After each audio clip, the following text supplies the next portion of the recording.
For 6 years, I told my son bedtime stories about grandmothers who baked cookies and knitted scarves. For 6 years, I never mentioned that his grandmother died alone in a hospice bed, whispering coordinates I didn't understand. The truth is harder to put into fairy tales.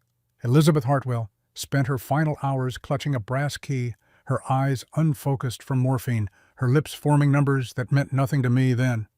44.3386 north, 68.2733 west. I wrote them down on the back of a Dunkin' Donuts receipt because the nurses wouldn't give me paper, and my mother kept saying them over and over like a prayer she'd forgotten the meaning of, but couldn't stop reciting. What would you do if inheriting your mother's only possession meant exposing your child to the same danger that destroyed her life?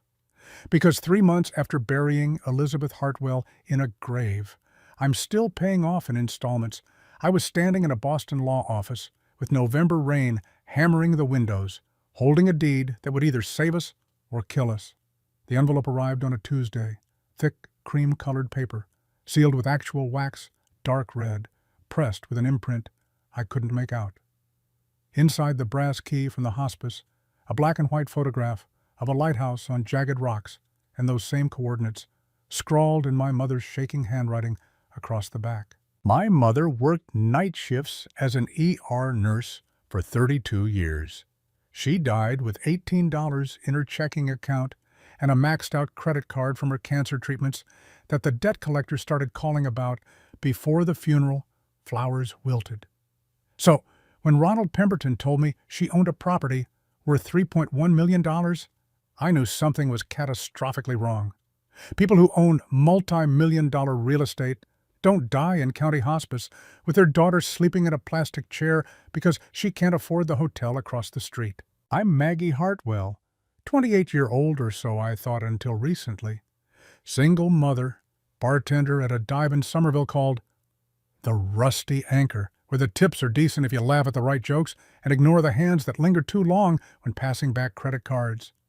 My biggest problem used to be covering Oliver's daycare while pulling double shifts. Then I opened that envelope, and my problems grew teeth. Oliver has perfect pitch. At 6 years old, he can hear a refrigerator humming and tell you it's in B-flat. He hears things other people don't, patterns in chaos that sound like noise to the rest of us. The music teacher at his elementary school called it a gift. I called it expensive when she suggested private lessons we couldn't afford. He hears the world as a symphony, every sound a note he can name and remember. Which is why, when we finally reached the Lighthouse cottage 3 days later, he was the one who said the walls were singing. But I'm getting ahead of myself. The will had one condition buried in legal language that took me 3 reads to understand. I had to retrieve something from the property within 30 days, or it would default to the state of Maine. Item of personal significance, the document said. Nothing more specific. What Pemberton didn't tell me, what he couldn't have known, because my mother was better at secrets than breathing, was that the moment I signed those papers, I triggered a failsafe that had been dormant for 34 years. Somewhere in an office building in Minsk, a system flagged the transfer of Nightingale Holdings, LLC. Somewhere, a phone rang. And somewhere, people who'd been waiting a very long time started making plans. Beth's last words to me in that hospice room weren't, "I love you," or "Take care of Oliver." They were, "The music box remembers what I forgot. Let it sing the truth." I thought it was morphine delirium. The brain does strange things when it's drowning in painkillers, and cancer has turned your bones to Swiss cheese. I held her hand, which felt like bird bones wrapped in tissue paper, and I said, "Okay, Mom, okay. I'll listen to the music box," even though I had no idea what she meant. She died 3 hours later, while I was in the cafeteria, trying to choke down coffee that tasted like burnt rubber. A nurse found me and said it very gently. "She's gone." Like my mother had just stepped out for a walk and decided not to come back. Acadia, in November, is unforgiving. The Maine coast doesn't whisper, it screams. Wind that cuts through bone fog that swallows lighthouses, whole cliffs that drop 200 feet into black Atlantic water, cold enough to stop your heart in minutes. The kind of place where secrets don't just hide, they drown. They freeze. They stay buried under rock and salt and time until someone stupid enough or desperate enough comes digging. I was both. Pemberton's office smelled like old books and furniture polish, mahogany desk the size of a dinner table, leather chairs that creaked when you shifted weight. He was 67, with silver hair combed straight back and glasses that sat on his nose like they'd been there so long they were part of his face.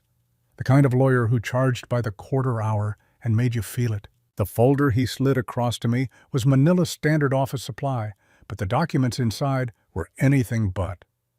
Property deed for a lighthouse keeper's cottage on the Acadia Cliffs, purchased in 1991 through a shell corporation called Nightingale Holdings, LLC. My mother listed as sole director, though I'd never heard that name before in my life. The assessment put the land value at $3.1 million, though the structure itself was listed as fair condition, possibly requiring extensive renovation. I stared at the papers like they were written in a language I'd almost learned once and then forgotten. My mother never mentioned owning property. She rented a one-bedroom apartment in Dorchester for the last 15 years I knew her. Linoleum floors and water stains on the ceiling, and neighbors who fought loud enough to hear through the walls. Pemberton adjusted his glasses and opened a second folder. The stipulation, as I mentioned on the phone, you have 30 days from today to retrieve an item of personal significance from the property. The exact nature of this item is not specified in the will, but your mother was quite clear that you would recognize it when you found it. Should you fail to retrieve it within the specified time frame, or should you choose not to attempt retrieval, the property and all assets contained therein will be forfeit to the State of Maine Conservation Trust. What kind of item? That, Ms. Hartwell, your mother did not specify. The will was executed in 2010, updated yearly until her death. She was very particular about the wording. 2010. 14 years of updates, and she never once mentioned it to me. I thought about all the times I'd asked if she needed help with bills, if she wanted to move somewhere nicer, somewhere with heat that worked and windows that closed properly. Every time she'd said no, she was fine. She didn't need charity from her daughter, who was already struggling. The brass key was in my coat pocket. I pulled it out, set it on the desk between us. Antique, definitely. European design. If I had to guess, though, I'm no expert. Ornate scrollwork on the handle tarnished with age. This was with her. At the end. Pemberton picked it up, turned it over in his fingers. I've never seen it before, but if Elizabeth wanted you to have it, I imagine it opened something at the property. The photograph was next, black and white, slightly faded at the edges. A lighthouse tower, white paint peeling, standing on a rocky promontory, with pine trees dark behind it.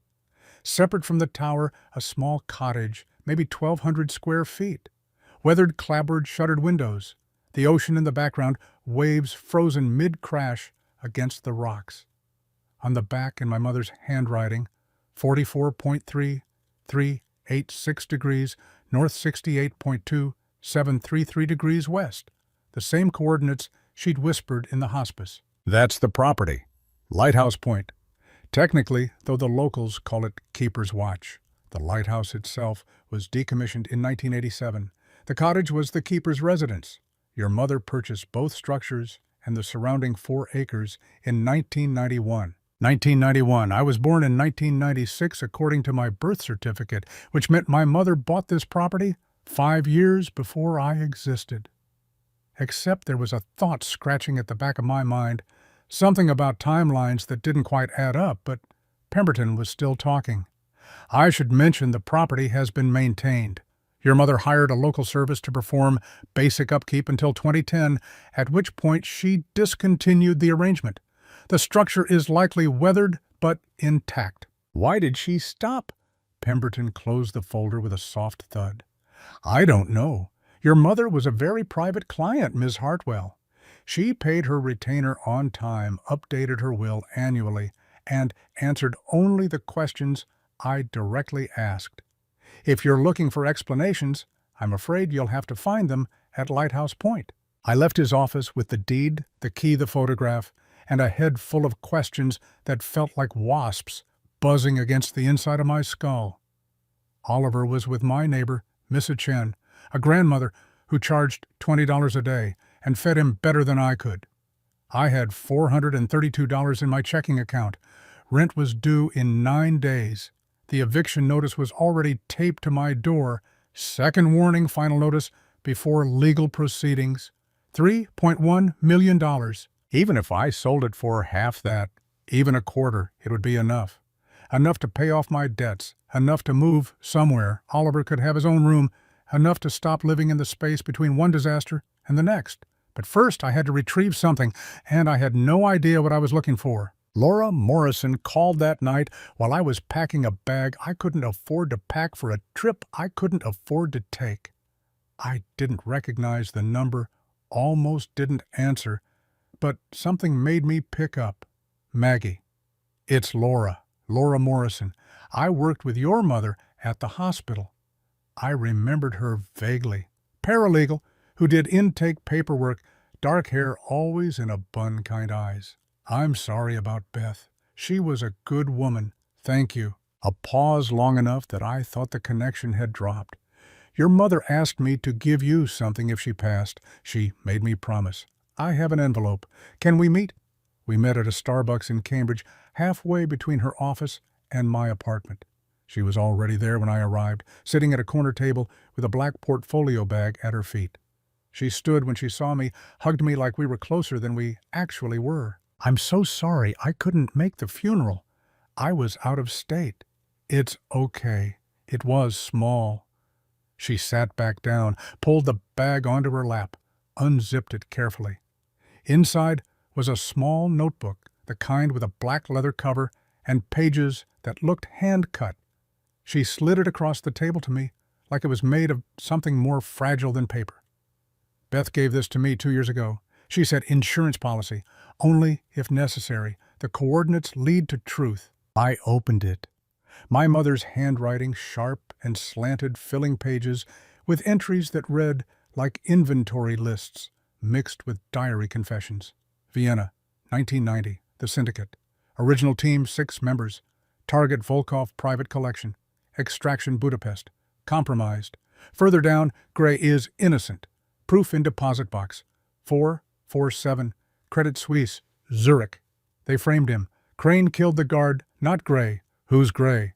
Laura shook her head. I don't know. She never told me, but she said if anything happened to her, you needed to see this. She said you'd understand eventually. I flipped through more pages. Account numbers, dates, names I didn't recognize, and then near the back, a single line that made my breath catch. Maggie born October 14th, 1990, not 1996. Forgive me.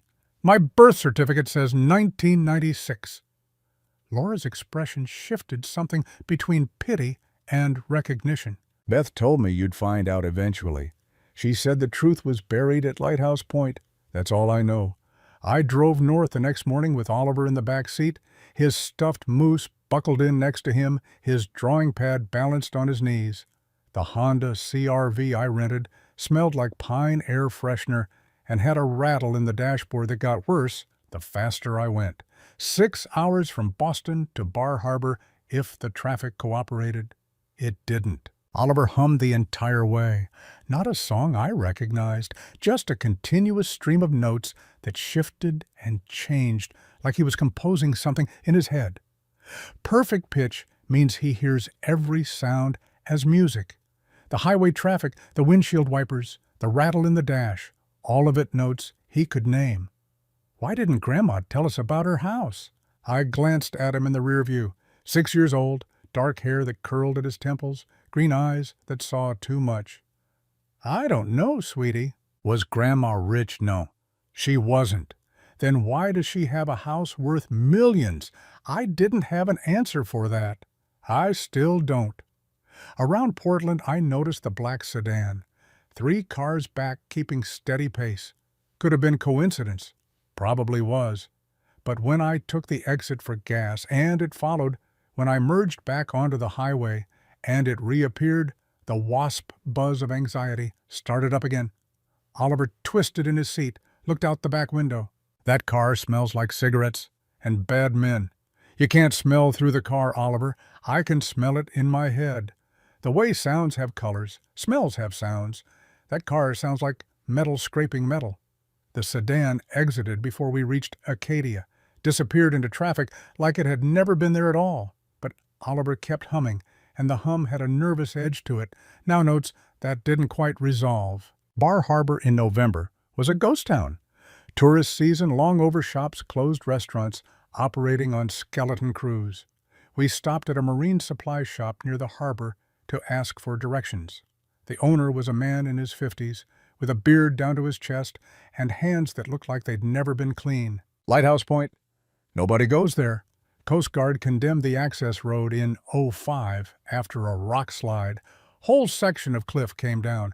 Only way in now is hiking trail about 2 miles from the main road. Not a fun hike either, especially with a kid. Is there another way?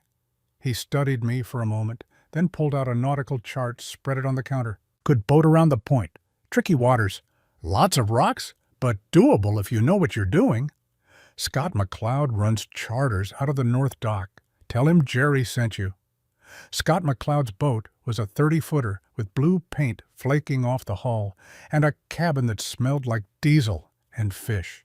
He was weathered in the way people who work on the ocean get weathered skin like tanned leather eyes that squinted even when there was no sun. Beth Hartwell's place.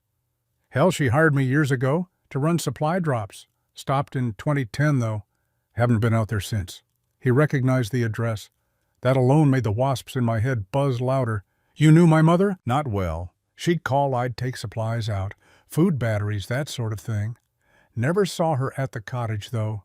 She'd leave payment in a drop box, detailed instructions. Twice a month, like clockwork, until one day it just stopped.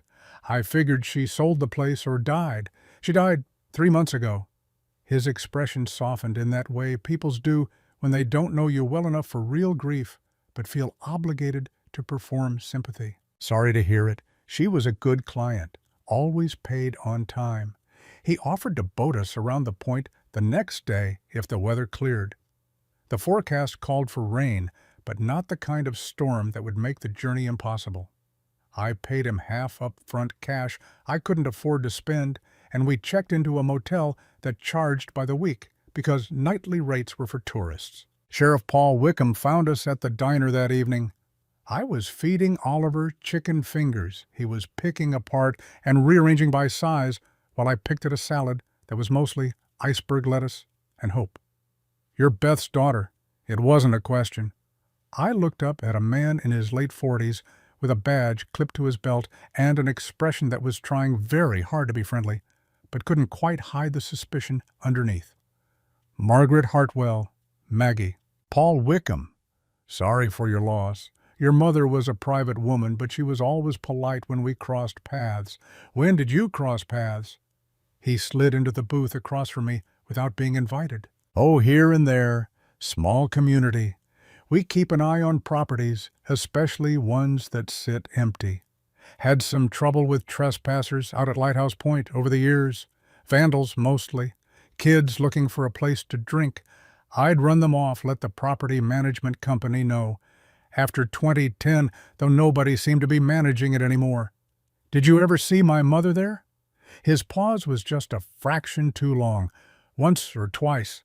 Long time ago. Oliver was staring at him with that unblinking intensity kids do when they're deciding if someone is trustworthy. You're a policeman, sheriff. But yes. Do you shoot bad guys? Sometimes. Mostly, I just tell them to leave town. Wickham's smile didn't reach his eyes. He looked back at me. Just so you know, we've had reports of trespassers near Lighthouse Point recently. Might want to be careful if you're planning to visit. Cell service is spotty out there, easy to get into trouble. I'll be careful. He stood, dropped a card on the table. You need anything, you call. Welcome to Acadia. He left, and Oliver went back to rearranging his chicken fingers. I pocketed the card and wondered how a sheriff in a town this size knew I was Beth's daughter before I'd told anyone I was here. The hike in was worse than Jerry described. The trail was overgrown, clearly unused for years. Branches grabbed at our jacket's roots tried to trip us, and the November cold was the kind that found every gap in your clothing and lived there. Oliver struggled. His legs were too short, his stamina too limited. I ended up carrying him the last mile with our overnight bags on my back and his arms wrapped around my neck. "Mama, I hear bells. Faraway bells. There are no bells out here, sweetie." I hear them anyway. The cottage emerged from the mist like something out of a ghost story. The lighthouse tower stood separate, white paint peeling in long strips, the beacon room at the top, dark and empty. The keeper's cottage was smaller than I expected, weathered clapboard siding, shuttered windows that hadn't been opened in years. But it wasn't boarded up, like abandoned. It was shuttered, like protected, like someone had carefully sealed it against time and weather and whatever else might want to get in. The brass key fit the front door lock perfectly. It turned with a grinding click that echoed louder than it should have, and the door swung inward on hinges that barely protested. The smell that hit us was strange. Cedar and old paper and something floral I couldn't quite place. Lavender, maybe? Inside it was a time capsule. Furniture covered with canvas drop cloths that were coated in dust, but not decay. No water damage, no animal nests, no signs of the rot you'd expect from a building sealed for 14 years. The roof had held. The windows hadn't broken. It was like someone had walked out intending to come back next week and just never did. The kitchen had canned goods expired a decade ago. The living room had a fireplace with wood stacked beside it, dry and ready to burn. But what struck me most was what wasn't there. No photographs on the walls, no personal items visible. Everything tucked away, hidden, waiting. Oliver wandered while I explored. He'd done this since he could walk, drifting from room to room like he was following a map only he could see. I heard his footsteps overhead, the old floorboards creaking under his weight. Then silence. Then his voice, small and confused. "Mama, there's a kid's room up here." I climbed the narrow stairs. The second floor was just 2 bedrooms and a bathroom. Oliver was standing in the doorway of the smaller room, staring inside like he'd found something that shouldn't exist. It was a girl's room, pink blanket on a small bed, stuffed animals arranged on shelves, children's books in a stack by the window, a crib in the corner, white paint chipped but intact. And on the dresser, embroidered on a small quilt, draped over a rocking chair, Isabel. Who's Isabel? I don't know. But I was starting to suspect. The timeline in Laura's notebook, born October 14th, 1990. If my mother had been pregnant, then, if she'd given birth at the cottage, maybe there had been 2 of us. Maybe I'd had a sister I never knew about. The music box was on the dresser next to the quilt, wooden ornate Swiss-made if the tiny label on the bottom was accurate, intricate inlay work showing mountains and stars. The brass key from the hospice fit the lock on the front. Oliver reached for it before I could stop him. "This is what Grandma meant. This is the music box." The lid opened with a soft click. Inside, red velvet lining. A mechanical cylinder, visible beneath a glass panel. And when Oliver wound the key on the side, it began to play. A melody I didn't recognize, notes that seemed slightly off, not quite right. Oliver's face scrunched up in concentration. "That's wrong, Mama. 3 notes are flat. G should be natural, not flat. And the B is wrong too. You can tell that just by listening. It's not music. It's numbers." He was 6. He shouldn't be able to hear that. But perfect pitch isn't just about hearing notes. It's about understanding the mathematics of sound, the patterns, and relationships. To Oliver, the wrong notes were as obvious as misspelled words. He hummed along, correcting the melody in his head. Then he stopped, looked at me with those green eyes that were too old for his face. "It's a code, Mama. The music is hiding something." Inside the music box, beneath the mechanical cylinder, was a false bottom. It took me 10 minutes to figure out how to release it, pressing tiny catches hidden in the velvet lining. When it finally opened, Two things fell out: a micro SD card smaller than my thumbnail, and a piece of paper folded tight. I unfolded it with shaking hands. My mother's handwriting, dated 3 months ago, a month before she died. "Maggie, if you're reading this, I'm gone." The SD card contains everything: account numbers, ledgers, proof of Gray's innocence. But don't access it yet. The walls listen. First, you must find what's hidden, where Oliver's song leads. The walls are singing. Trust his ears. I love you both. Forgive me. Mom. Oliver's song. She'd written about Oliver specifically. She'd known he'd be here, known he'd hear what I couldn't. Night fell fast and hard. Storm clouds rolling in from the ocean, the temperature dropping. I'd planned to spend one night, fulfill the will's requirement, and leave. But now we were here, and the alternatives were hiking back in the dark or waiting for Scott's boat in the morning. I built a fire in the fireplace with wood that was somehow still dry after all these years. Fed Oliver granola bars from our bag because I hadn't thought to pack real food. He sat on the floor with a music box, playing it over and over, humming the melody, stopping to write notes on his drawing pad, in a notation I'd taught him when he first showed interest in music. "Mama, can I sleep down here? I don't want to sleep in Isabel's room. We'll both sleep down here." I made a nest of the drop cloths from the furniture, found blankets in a cedar chest that smelled like mothballs but were clean. Oliver curled up next to me, the music box clutched to his chest like a stuffed animal. But he couldn't sleep. Too much stimulation, too many sounds, the fire crackling, the wind howling, the old cottage settling and creaking. And underneath it all, something else. He got up around 10, started walking around the living room, touching walls. His hands spread flat against the plaster, his head tilted like he was listening to something I couldn't hear. "Oliver, come to bed. The walls are different, Mama. This one sounds different." He was at the east wall now, the one between the living room and what looked like a small storage room, pressing his ear against it, tapping with his knuckles. It echoes, like a drum. I got up, put my hand where his had been. The wall felt solid, plaster over lath, same as the others. Oliver tapped in a rhythm, something complex and intentional, and the sound that came back was hollow, empty, like there was space behind the wall where there shouldn't be any. I examined the wall more carefully.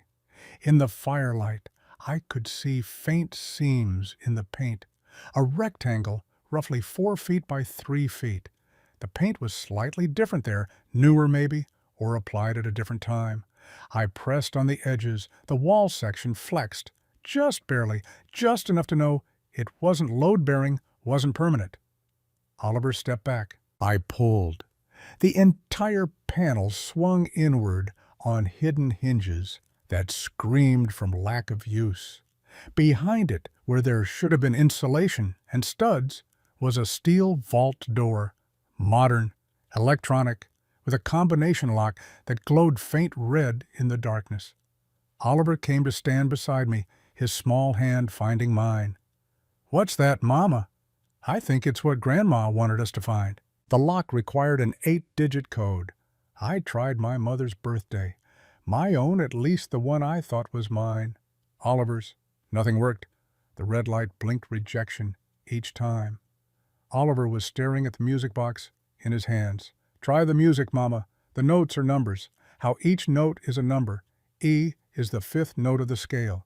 D is the 4th. The melody is telling us the code." He was 6 years old. He shouldn't understand this, but he sat down right there on the floor, opened his drawing pad to the page where he'd transcribed the melody, and started converting notes to numbers. E equals 5. D equals 4. C equals 3. The flat notes were sharps in reverse. G flat was 6. The whole thing resolved to 5, 4, 3, 6, 1, 7, 2, 8. I punched in the numbers. The lock beeped once. Green light. Something inside the door clicked and hummed, and then the seal broke with a soft hiss of equalized pressure.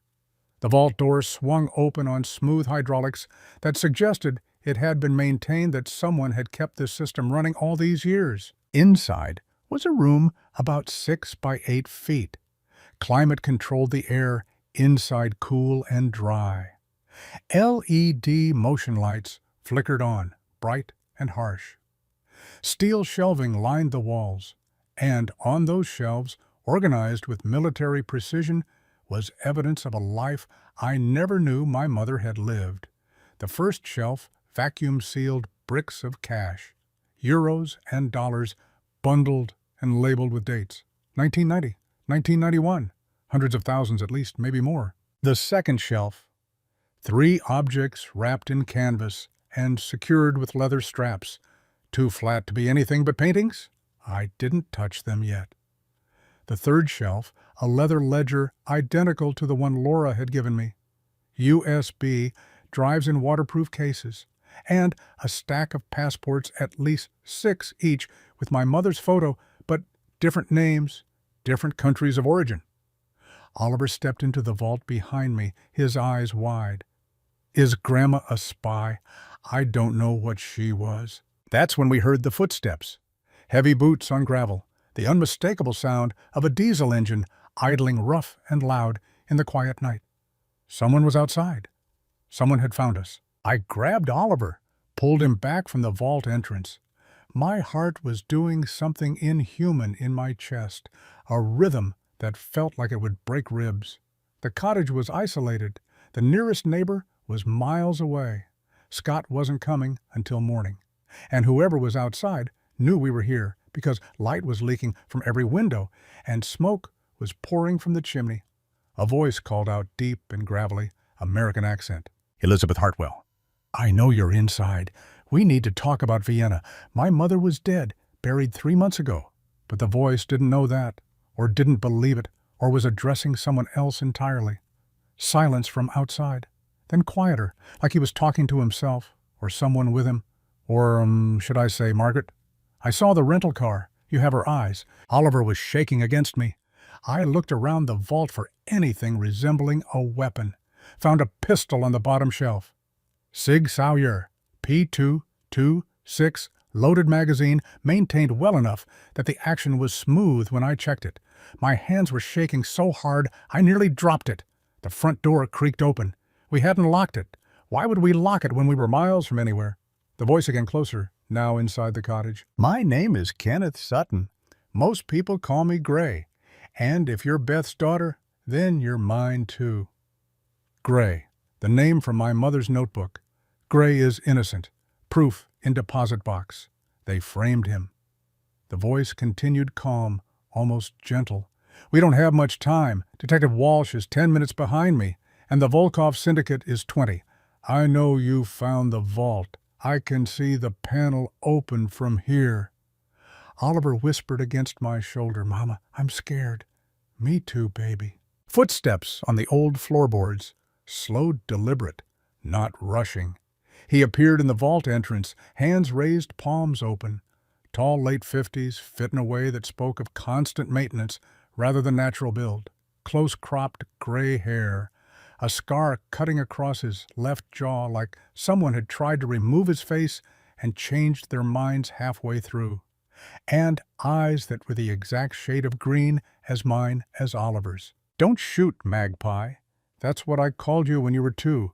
You wouldn't remember. Beth made sure of that. The stranger I'd been taught to believe was dead was standing in my mother's secret vault, calling me by a nickname I'd somehow forgotten while my 6-year-old son decoded secrets with perfect pitch, and killers closed in from 2 directions. And somewhere in the back of my mind, one thought screamed louder than the rest. If Gray was alive, what else had my mother lied about? What else was buried in these walls, in these woods, in the 34 years between Vienna and now? The gun felt wrong in my hands, too heavy, too real. Oliver's breathing was too fast against my neck, and the man in the doorway, this Gray, this ghost, this father I never knew I had, was looking at me like he'd been waiting his whole life for this moment. Outside, the wind screamed. Inside, the walls sang secrets only my son could hear. And the 30-day deadline wasn't about retrieving an item at all. It was about retrieving the truth, every last piece of it, no matter what it cost. The gun stayed pointed at Gray's chest, but my finger wasn't on the trigger anymore because Oliver had reached up and moved my hand gently, like he was correcting my grip on a pencil. His voice was small, but certain when he said it. "He smells like Grandma's old jacket, the one she kept in the closet that smelled like smoke and rain." Gray's eyes moved to Oliver, and something in his face broke open. Not tears, but close. The kind of pain that's lived in your bones so long you've forgotten it hurts until someone reminds you. "You have a son. Beth never told me. She told me you died in 1989. Car accident." His laugh was bitter, short a sound like breaking glass. "I've been dead to a lot of people for a long time, but not literally. Though there were days in Szeged when I wished I was." The name meant nothing to me. Geography was never my strong subject, and Eastern European prisons weren't something I'd studied. We don't have time for the long version, so here's the short one. Vienna, 1990. International art heist. Target was Dmitry Volkov's private collection. Belarusian arms dealer, one of the worst. Your mother was the inside woman posing as an art conservationist. I was hired muscle ex-Marine sniper security bypass specialist. There were 4 others on the team. Oliver was still pressed against me, but he'd stopped shaking. He was listening with that intensity kids have when they know adults are telling truths they usually hide. We stole a Vermeer, a Rembrandt, a Caravaggio that everyone thought was a copy but wasn't. Plus 8 million in bearer bonds and files that could destroy half the politicians in Europe. The job was supposed to be clean, in and out, no witnesses, no bodies. But one of our team, Victor Crane, he was Volkov's plant. He set us up, betrayed us during the extraction in Budapest. The timeline was wrong. My birth certificate said 1996, but the math was starting to add up in ways I didn't want it to. Your mother was 7 months pregnant with you when the job went south. I got caught covering the team's escape. I told Beth Run, "Don't look back. Protect our daughter," and she did. Our daughter. The words sat in the air like smoke. Hungarian police arrested me. Except it wasn't really police, it was Volkov's people wearing badges he'd bought. They charged me with murder of a security guard. A guard as I didn't kill because a Crane killed him to frame me. I spent 23 years in Szeged prison. Released in 2013 when Dmitry Volkov died, and his son Alexander decided I was more useful as a tracker than a prisoner. The pieces were falling into place, jagged and sharp. My mother running. Me growing up thinking we were poor because we were not. Because she was hiding. Gray rotting in a cell, while I learned to walk, to read, to become a person he'd never know. How do you know about Oliver? How did you find us here? Gray pulled a phone from his jacket, careful, slow, showing me he wasn't reaching for a weapon. He held it out. On the screen was a surveillance photo. Me and Oliver leaving Pemberton's office in Boston 3 days ago.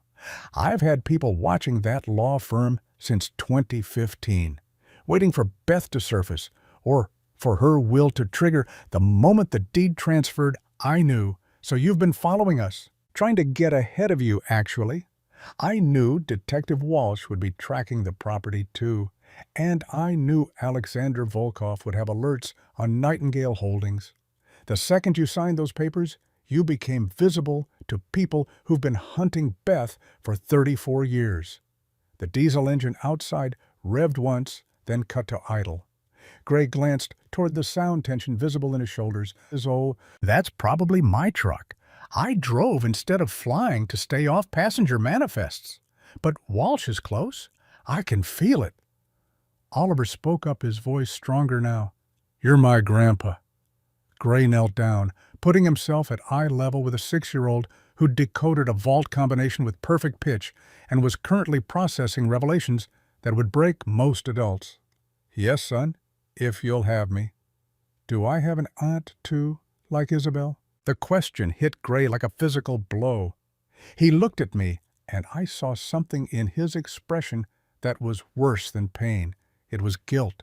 You saw the bedroom upstairs, the girl's room with the pink blanket and the embroidered name. Gray stood, walked to the vault shelving, pulled out a photograph from between two ledgers.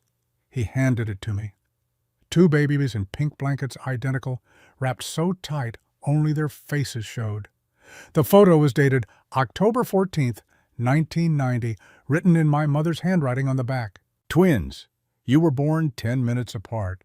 Beth separated you to hide you both, made you Margaret born 1996, made Isabel born 1990, adopted out through a closed agency the following year. If Volkov found one of you, the other might survive. She chose survival over keeping you together. I stared at the photo, at the two tiny faces that were mirror images. One of them was me.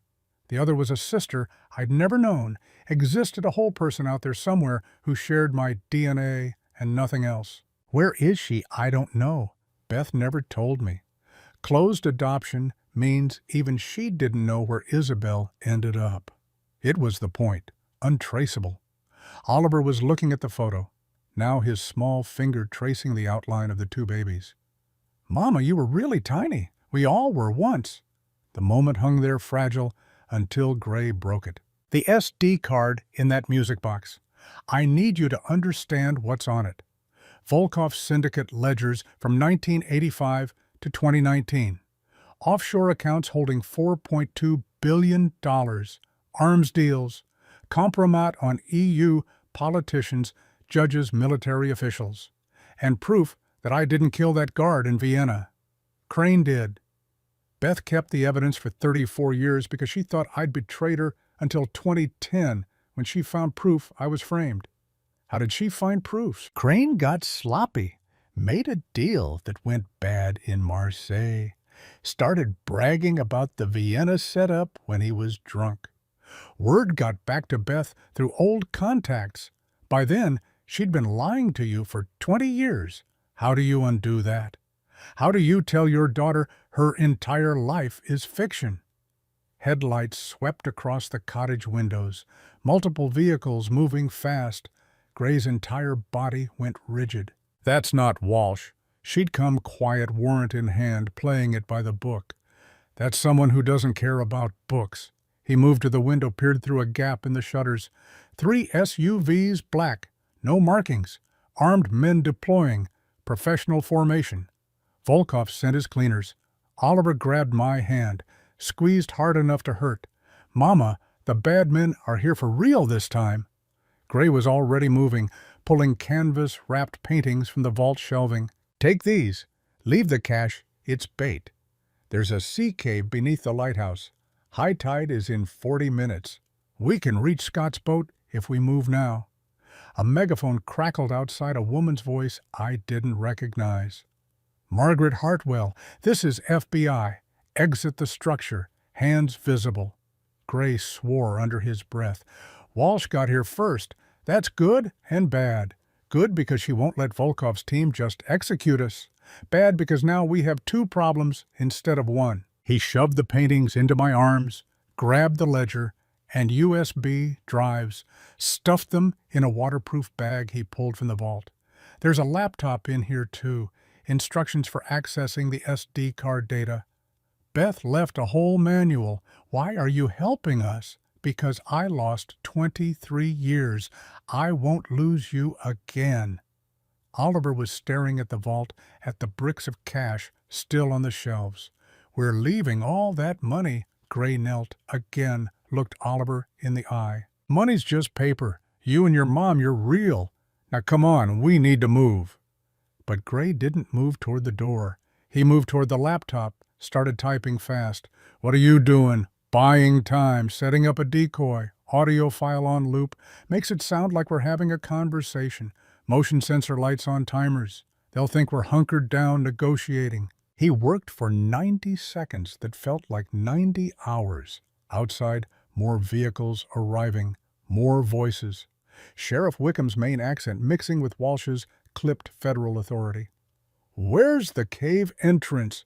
Gray pulled a flashlight from his jacket. Clicked it on. Follow me. And whatever happens, don't stop running. We exited through the back, a door I hadn't noticed in the dark. Gray led us around the lighthouse base, past boulders slick with ocean spray, to a gap in the rocks that was barely wide enough for an adult to squeeze through.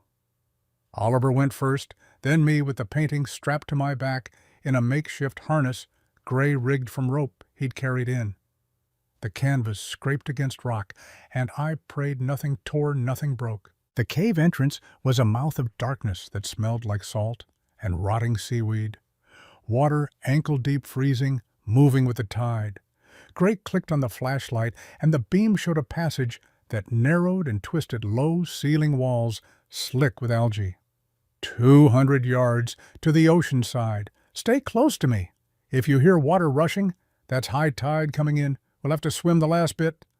Oliver's hand found mine in the dark. I'm scared, Mama. Me too, baby. But we're going to be brave together. We moved through the cave like we were being born in reverse, crawling through stone and darkness toward a light we couldn't see yet. Oliver's breathing echoed off the walls too fast, verging on panic. I hummed to him a lullaby from when he was tiny, and he hummed back, finding harmony, using music to calm the fear. Behind us, the sound of gunfire, muffled by rock and distance, but unmistakable. Pop, pop, pop of suppressed rounds, then the louder crack of unsuppressed return fire. Gray's voice was tight. Walsh's team engaging with someone. Keep moving. The cave narrowed to a point where I had to turn sideways, the paintings catching on every protrusion. One of the canvases snagged on a rock formation, and I heard fabric tear. I froze, panic spiking, but Gray was there, his hands freeing the snag, his voice low and steady. It's okay. Canvas is tough. Keep going. Oliver stumbled, went down on his knees in the water. He came up gasping, soaked, and I could feel the cold radiating off him, even through his jacket. Gray picked him up, without asking, settled him on his shoulders, and kept moving. The echo changes where the tunnel bends left Mama. Oliver's perfect pitch, even now, even terrified and freezing, mapping the cave by sound alone. Good ears, son. You're right. The passage opened suddenly into a larger chamber where the ceiling rose to maybe 8 feet, and the sound of waves was louder. Ahead, a pale gray light. The exit!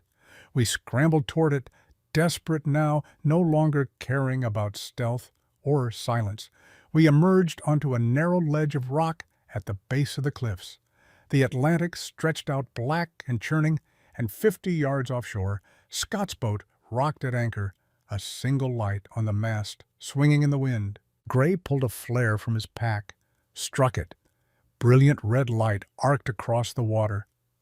Scott's boat stirred, and I saw him on deck, saw him scramble for the dinghy. Walsh appeared at the cave mouth behind us, not alone. 3 agents' weapons-drawn flashlight beams cutting through the spray. She was breathing hard, muddy, and there was something in her expression that wasn't quite anger. It was closer to resignation. Maggie, those paintings belong in museums. You're making a mistake. The words landed with more weight than bullets because they were true. I was carrying stolen art. My mother had been a thief, and the daughter of a thief was still carrying the theft forward. Detective Walsh, I don't know what's right anymore, but I know my son needs to live, and those men behind you aren't FBI. Walsh's expression shifted. She'd heard something I hadn't, or realized something about the gunfire we'd left behind. The Volkov team is engaging my agents at the cottage. This is an active combat situation. You need to surrender now before someone gets killed. Too late for that. Gray had moved between me and Walsh's agents, his hand still raised, but his body language saying he'd drop if they tried to take us. Brenda Walsh. It's been a long time. You know her. She was junior agent on the Vienna case, 34 years ago. She believed I was guilty then. Walsh's gun didn't waver, but something in her face said Gray was right. Kenneth Sutton, I hoped I'd never see you again. The evidence against you was solid. The evidence Crane fabricated. Beth kept proof. It's all on the SD card, ballistics timestamps, security footage, Volkov's people doctored, everything. Scott's dinghy hit the rocks, and he was yelling for us to get in, his voice barely audible over the surf. Oliver was shaking so hard his teeth chattered, and I could feel hypothermia setting in, the way his body had stopped trying to warm itself and just surrendered to the cold. "I'm getting my son to safety. You can arrest me after, but I won't let him die on these rocks." Walsh didn't shoot. She could have. She had legal authority, probable cause, 3 armed agents backing her. But she didn't. "Go." "But this isn't over." Gray moved first, helping me into the dinghy, passing Oliver to Scott, who wrapped him immediately in emergency blankets. I looked back at Walsh one more time, and she was just standing there on the rocks watching us. Escape, her weapon lowered. Why didn't she stop us? Gray was staring at her, too, and there was something like respect in his expression. Because she's the kind of agent who became an agent to recover stolen art, not to punish people trying to do the right thing. She'll hunt us, but she'll do it clean. The ride to Seawitch was nightmare. Waves breaking over the dinghy, freezing water, soaking us Oliver limp in Scott's arms. By the time we climbed aboard, Oliver's lips were blue, and his skin was gray, and he wasn't shivering anymore, which Scott said was the worst sign. "He needs a hospital, now." Gray was on the radio encrypted channel, speaking to someone in clipped military shorthand. "Marcus, it's Gray. I need your boat, and your doctor. Friendship, time to pay." A voice crackled back, southern accent suspicious. "Gray didn't think I'd hear from you again. Thought you were dead or smart enough to stay hidden. I'm neither. I have a woman and a 6-year-old with hypothermia. Coast Guard is about to light up the waters looking for us. Can you make rendezvous at the coordinates I'm sending Paws? Then you're goddamn crazy.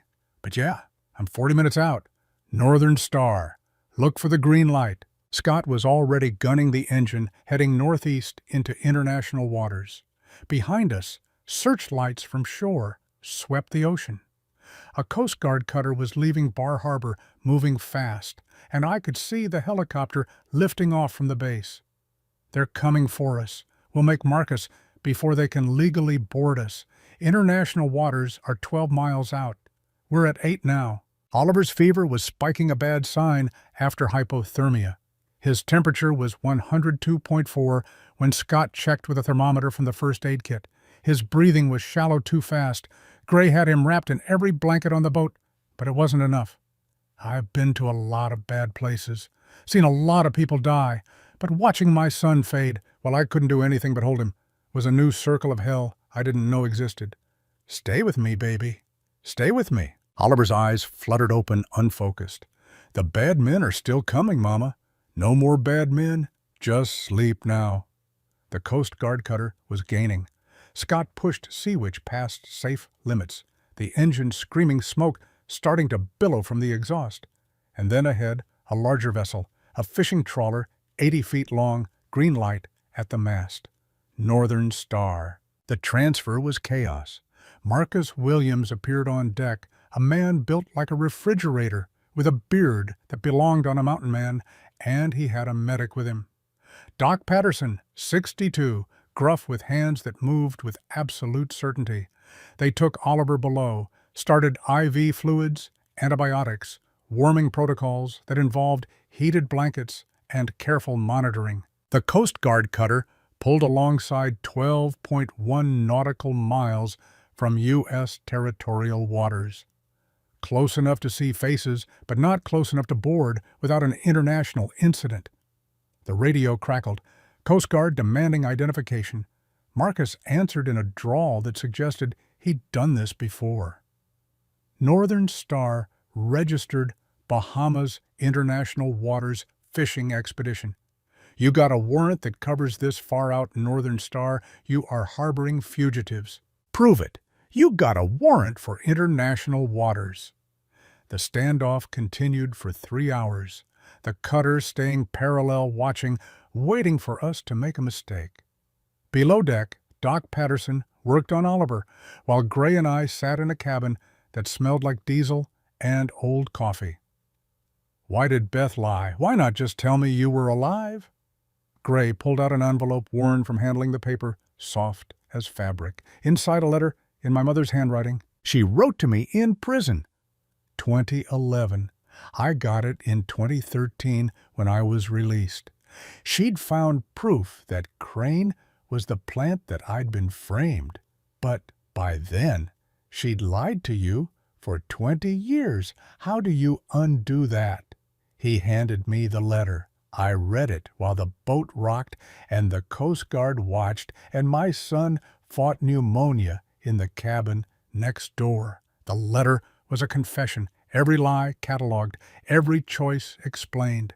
And at the end, an apology that broke into words I couldn't read through tears. She knew she had 2 years max with the cancer. She set up everything. The inheritance, the cottage, the music box, puzzle. She wanted you to find me. This was her deathbed gift. Gift felt like the wrong word.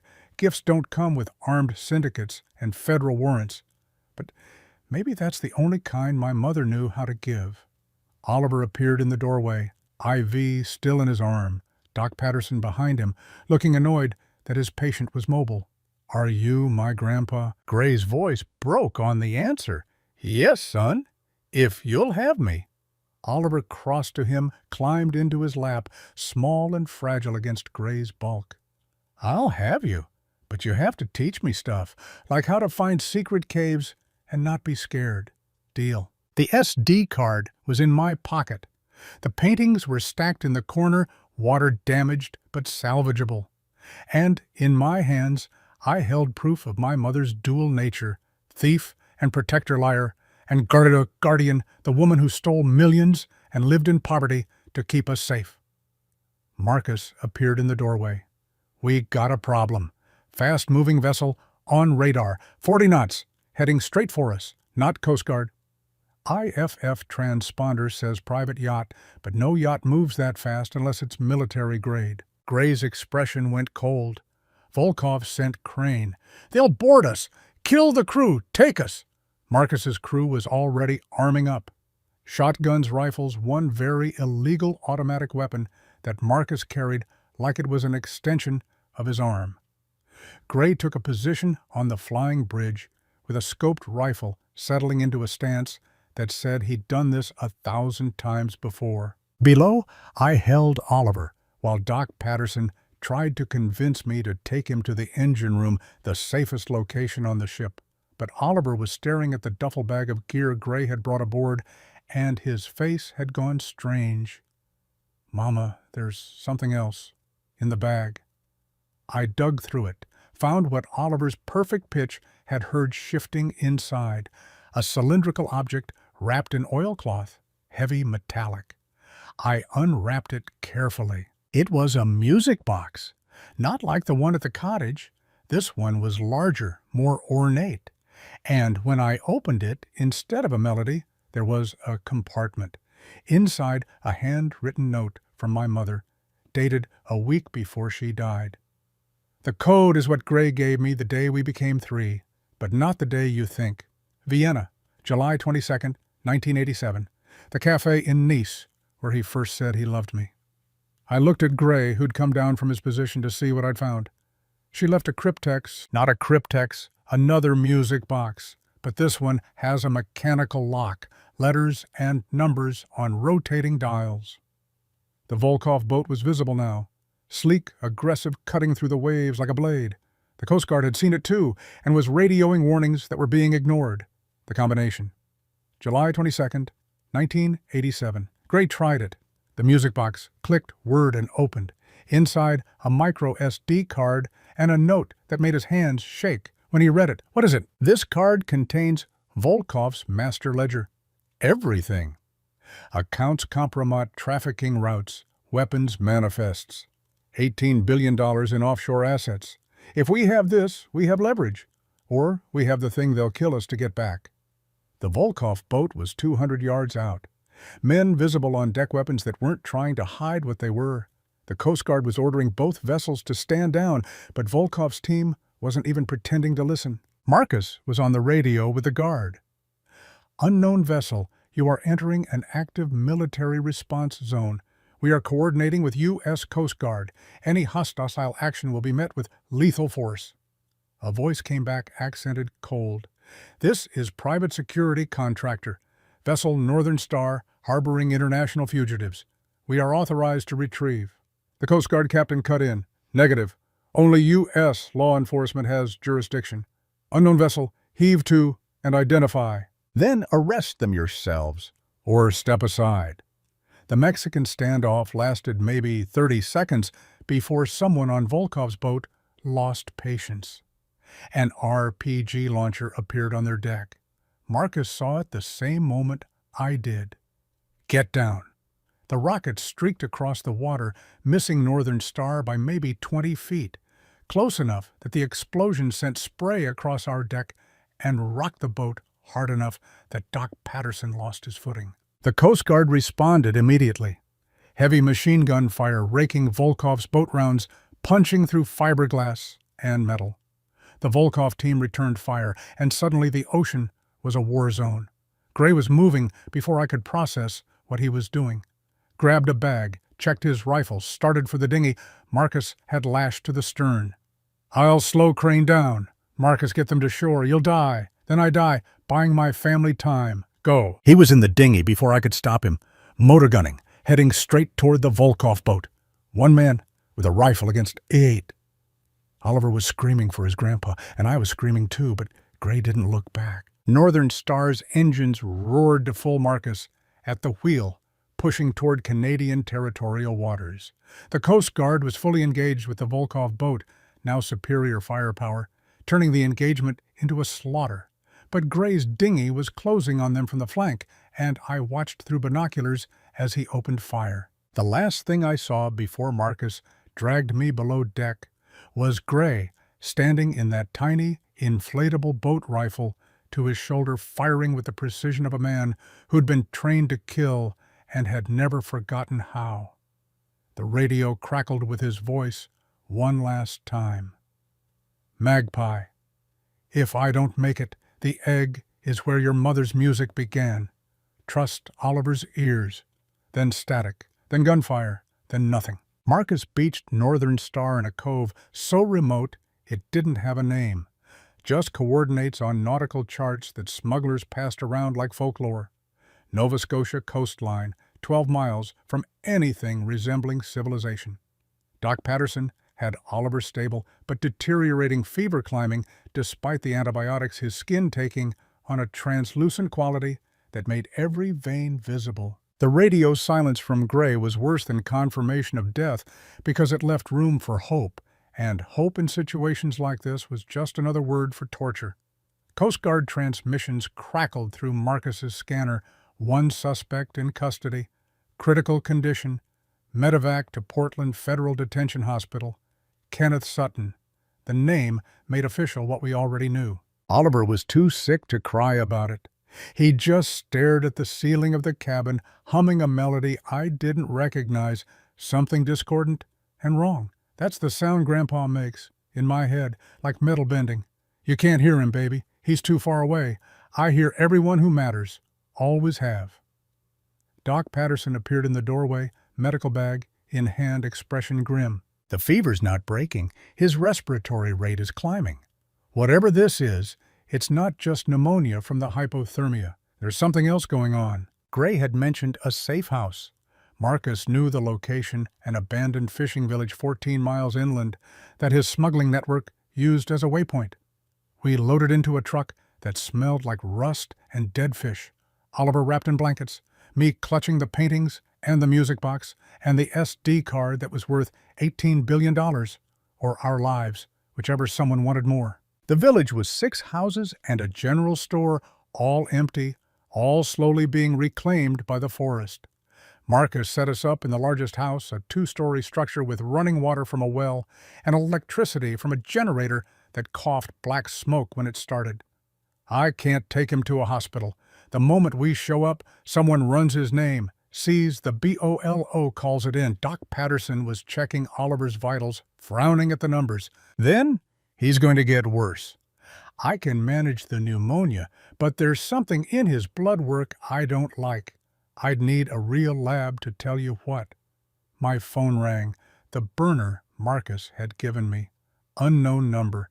I almost didn't answer, but something made me pick up. Maggie. It's Laura Morrison.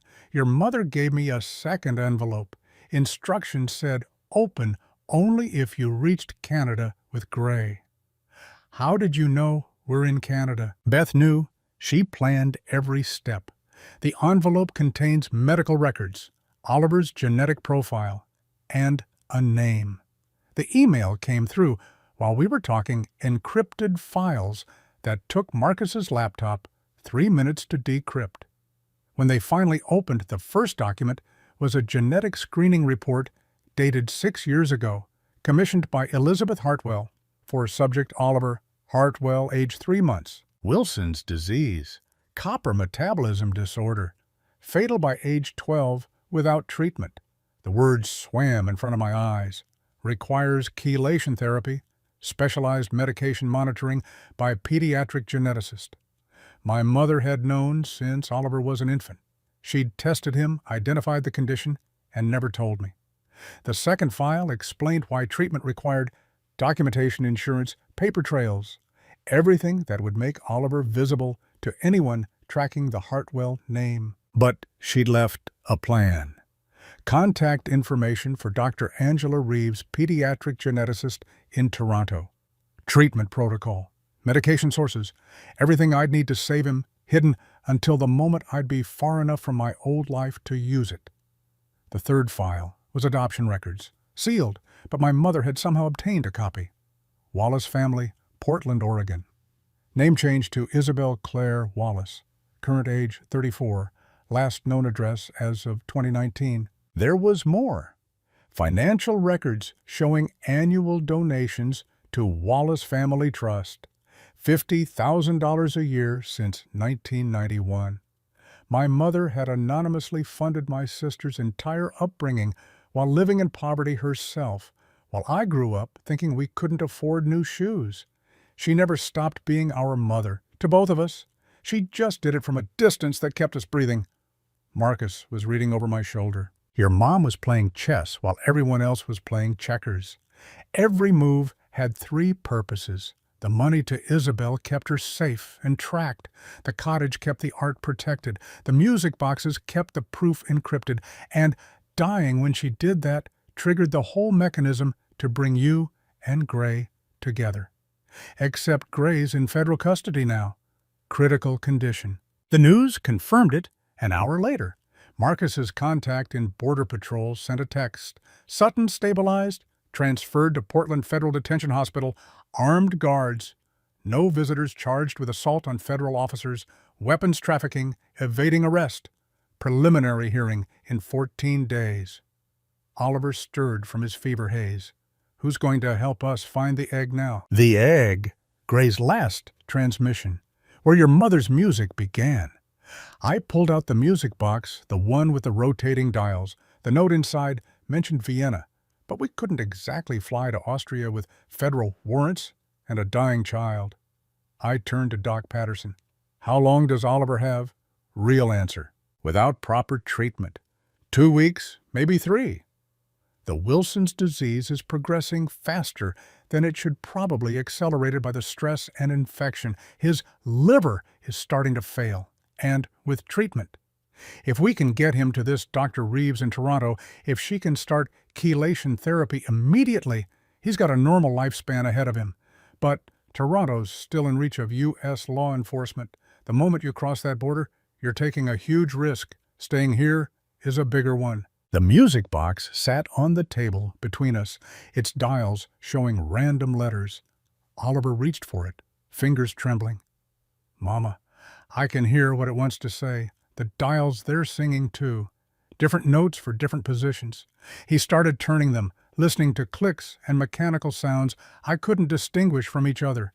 His perfect pitch processing information, the rest of us were deaf to. E is east. D is degrees. C is the third letter, which means the notes are coordinates. European notation. E, D, C, G flat. F, B flat, sharp.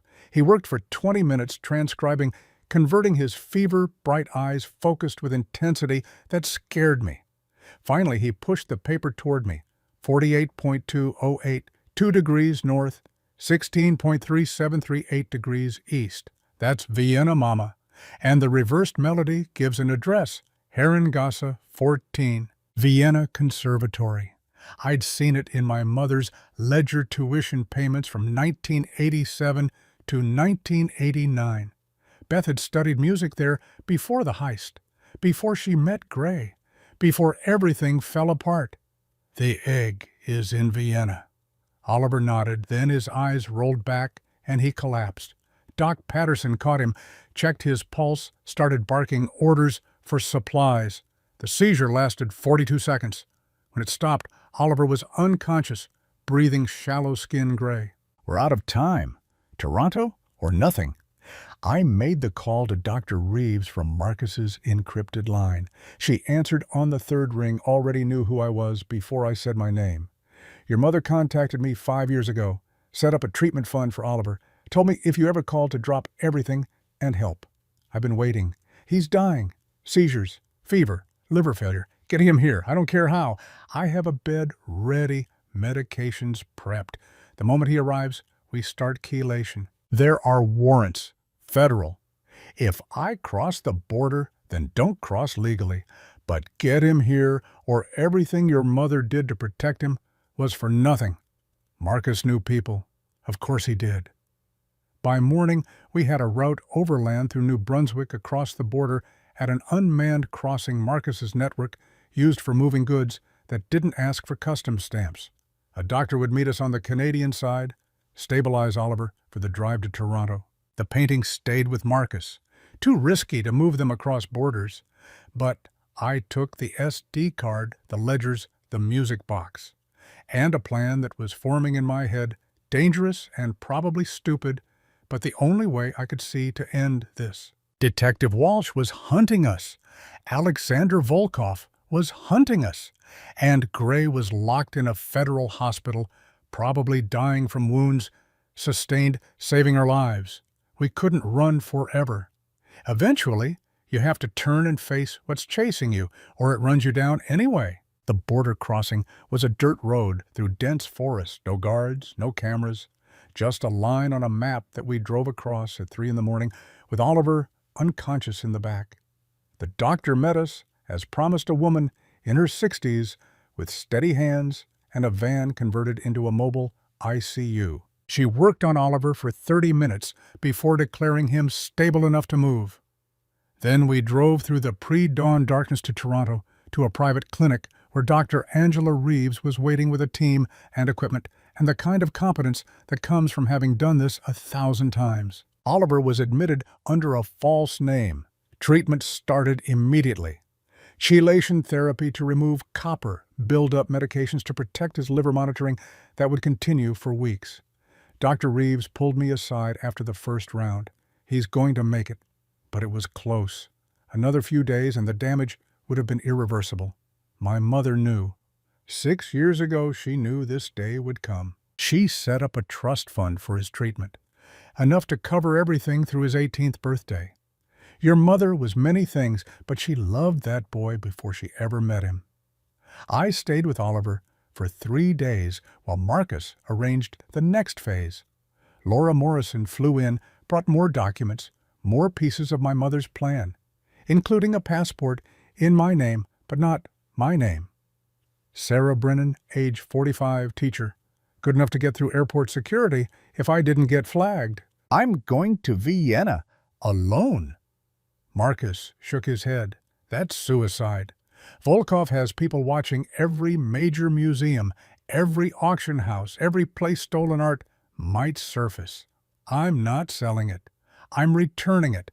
And I'm using it as bait. For what Victor Crane? He's the key. Walsh said the evidence against Gray was solid, but it was fabricated. If I can get Crane to confess to admit he framed Gray, then the federal charges collapse. Walsh might actually listen. And if Crane kills you instead, then at least Oliver's safe. Dr. Reeves makes sure he knows I tried.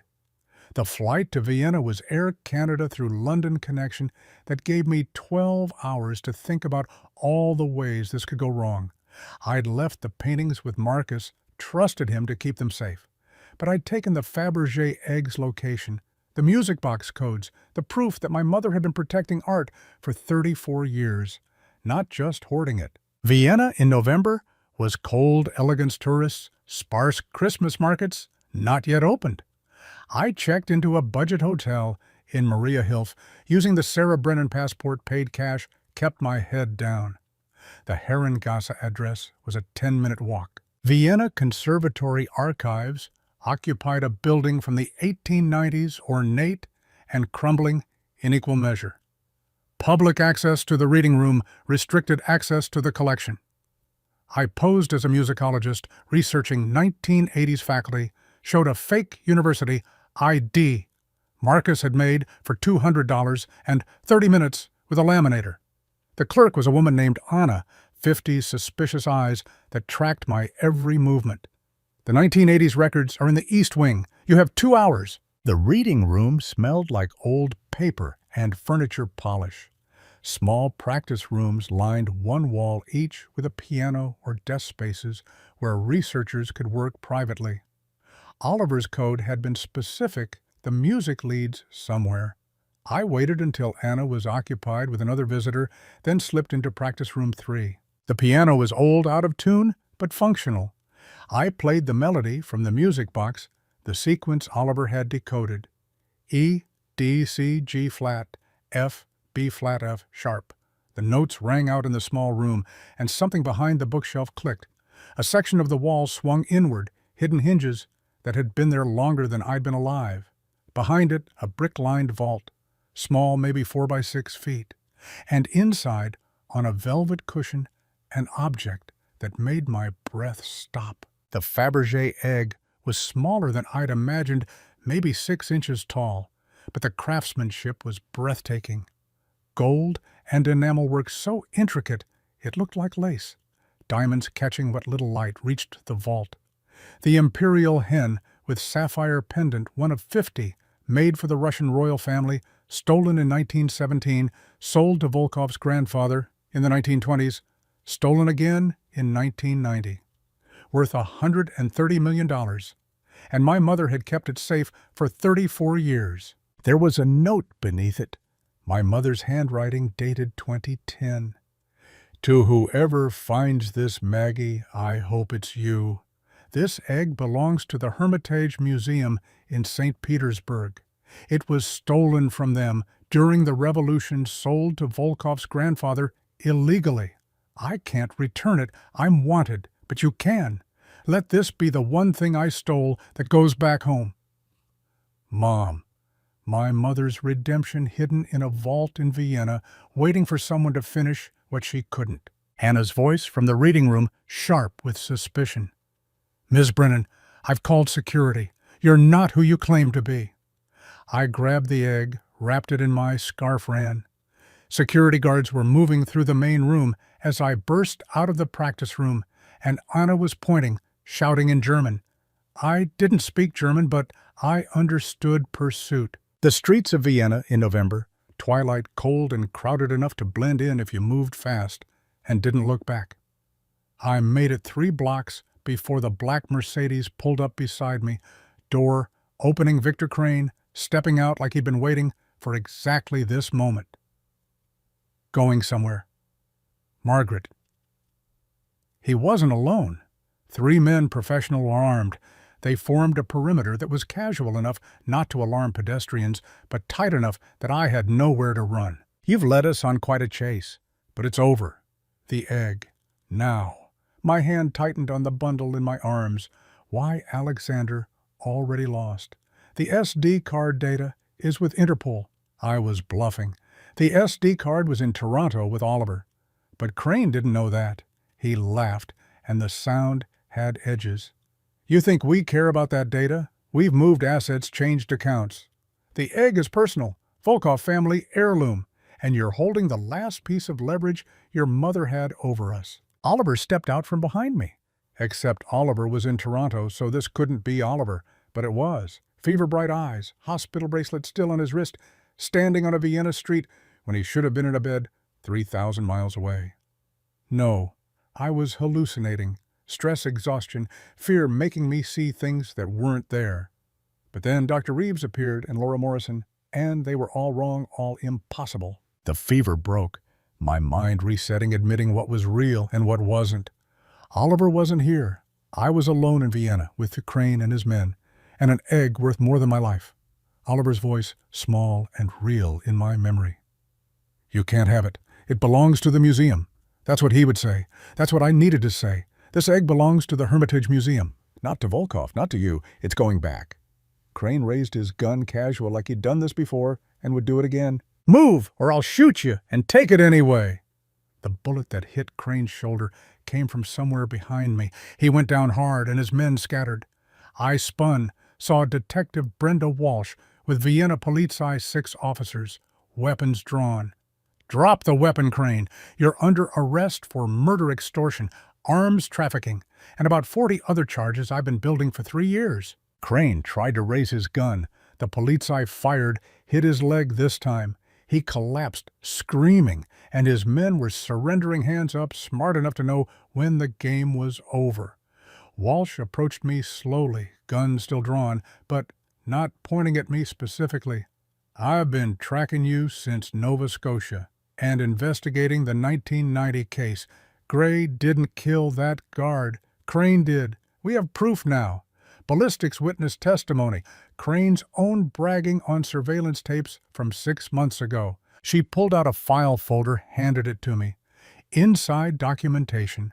Official, federal, exonerating Kenneth Sutton of murder charges, recommending immediate release and dismissal of all related warrants. I'm here to bring you in, but also to listen. I told her everything. The cottage, the vault, the paintings, Gray's sacrifice, my mother's plan, the egg in my arms. That was proof Beth had been protecting art, not hoarding it. Walsh listened without interrupting, and when I finished, she was quiet for a long time. That's not how this works. You're holding stolen property. I should arrest you right now. Oliver's voice in my head again. Real this time, because I'd called Dr. Reeves from a payphone before coming to the conservatory, and she'd put him on speaker. Please help my mama. My grandpa's in jail for something he didn't do. Please. Walsh's expression shifted. Not much, but enough. Here's what's going to happen. I take the egg. You cooperate fully, give depositions, testify if needed. In exchange, I recommend immunity for you. Gray gets a retrial with new evidence. The paintings are returned to rightful owners through proper channels.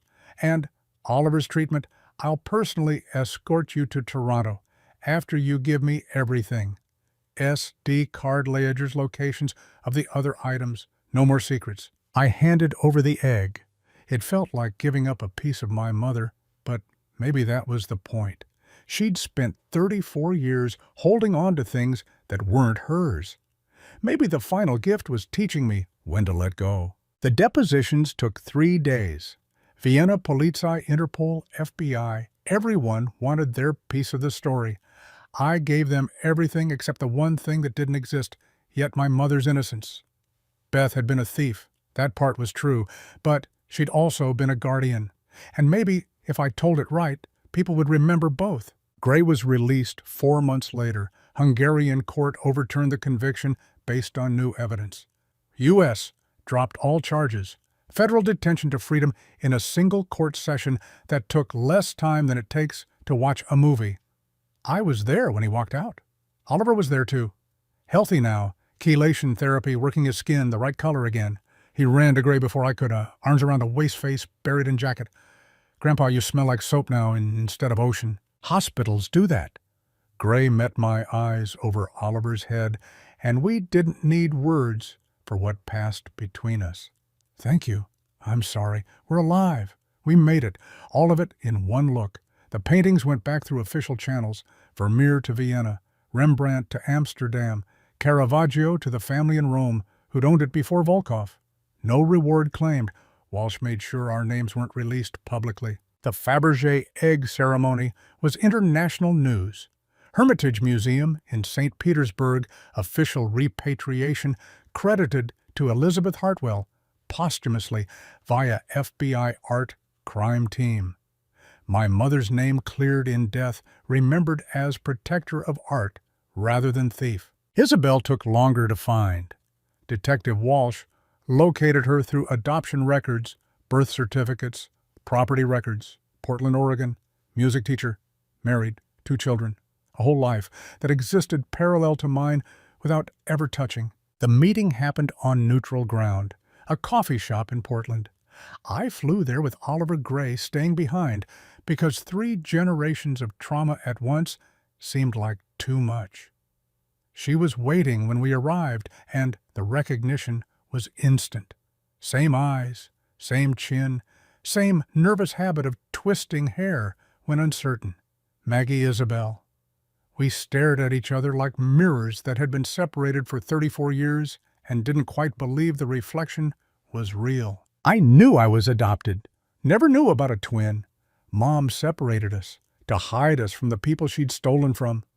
Isabel looked at Oliver, who was hiding behind my leg, but peering around with open curiosity.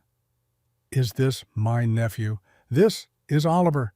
He has perfect pitch, and he saved our lives by decoding a music box. Of course he did. Our mother was always about the music. We talked for hours, compared childhoods that should have been identical but weren't. She'd grown up comfortable, loved, educated. I'd grown up struggling, but loved too. Beth had made sure of that, splitting us, but keeping us both safe in different ways. Our mother loved us enough to break us apart. That takes a different kind of strength. Isabel became part of our lives slowly. Visits twice a year, phone calls on birthdays, the careful reconstruction of a relationship that should have existed from the beginning, but was starting from scratch. We settled in Bar Harbor, full circle back to where it started. Gray bought a house near the water, spent his days restoring boats for Scott McCloud, teaching Oliver how to tie knots and read weather patterns. I finished my degree, got work at the Marine Biology Institute.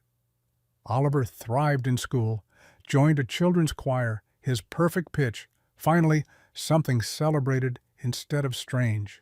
The cottage at Lighthouse Point became property of the National Park Service. They preserved it as Hartwell Historical Site, told a sanitized version of my mother's story. Art, conservationist, protector of cultural heritage. The music box was displayed in a case with a plaque donated by Elizabeth Hartwell, who dedicated her life to preserving beauty for future generations. Detective Walsh was promoted to special agent in charge of the art crime team. We stayed in touch. She'd call sometimes, ask about Oliver, tell me about cases she was working. Once she said something that stuck with me. Your mother was a thief, but she was also a guardian. Sometimes people are both. The question isn't which one was true, it's which one mattered more. Laura Morrison got $100,000 in Beth's will money from bonds that finally got cashed through legal channels. She didn't need it, gave most of it to a scholarship fund for music students, called it the Elizabeth Hartwell Memorial. Every year, a student with perfect pitch got full tuition to study at Vienna Conservatory. The Volkov Syndicate collapsed. SD card data that I'd finally turned over to Interpol led to coordinated raids across Europe. Alexander arrested in Cyprus. Network dismantled. Crane bled out in a Vienna hospital infection from his wounds. No one mourning. The empire my mother had spent 34 years hiding from crumbled in 6 months once the right people had the right evidence. 2 years after Lighthouse Point, Oliver was 8 and asking questions I didn't always know how to answer. Mama was Grandma, a bad person. We were on the beach, sunset, turning the Atlantic gold and purple. Gray was there too, teaching Oliver to skip stones, the kind of ordinary grandfather moment that felt like a miracle given where we'd started. She was a person who made bad choices for good reasons, just like all of us. I think I understand. Gray joined us, put a hand on my shoulder. She'd be proud of you both. What you've built here, how you've finished what she started. Did we finish it, though? Or did we just survive it? Maybe that's the same thing. Oliver found a piece of sea glass, held it up to the dying light. It rang faintly in the wind, and he smiled. It's singing, Mama. E-flat, same as Grandma's music box. Everything sings if you know how to listen. We stayed on that beach until the stars came out. 3 people who'd been broken by the same history and had somehow managed to reassemble into something like a family. Not perfect, not what any of us would have chosen if we'd been given the choice, but real and alive. And that had to count for something. What would you do if you discovered your whole life was built on lies meant to protect you? If every birthday was wrong, every memory suspect, every person you loved hiding pieces of themselves? My mother gave me life twice, once at birth, once by dying and leaving coordinates to the truth. I spent 28 years as someone I wasn't, and I'll spend the rest of my life as someone I'm still learning to be. Can you forgive someone who lied to protect you? Beth stole my childhood truth, separated me from my twin. Let me believe my father was dead. Every deception bought another day of safety. Every lie was armor against bullets I didn't know were aimed at me. I forgive her, not because the lies don't hurt, but because the alternative was worse. The Fabergé egg sits in the Hermitage, now protected behind glass, admired by thousands who'll never know it was hidden in Vienna for 34 years, while a woman died in poverty to keep it safe. Beth stole millions in masterpieces, but she also protected them, returned them to the world unharmed. Does that absolve the original theft? I don't know, but I know she tried to make it right. Last month a package arrived, no return address. Inside a key, a photo of a deposit box, and a note in Beth's handwriting dated 3 weeks before she died. For Isabel, the second music box. Zurich, Credit Suisse box 447. She deserves to know her own song. My mother had one more secret, and this time I'm going to let my sister decide if we open it.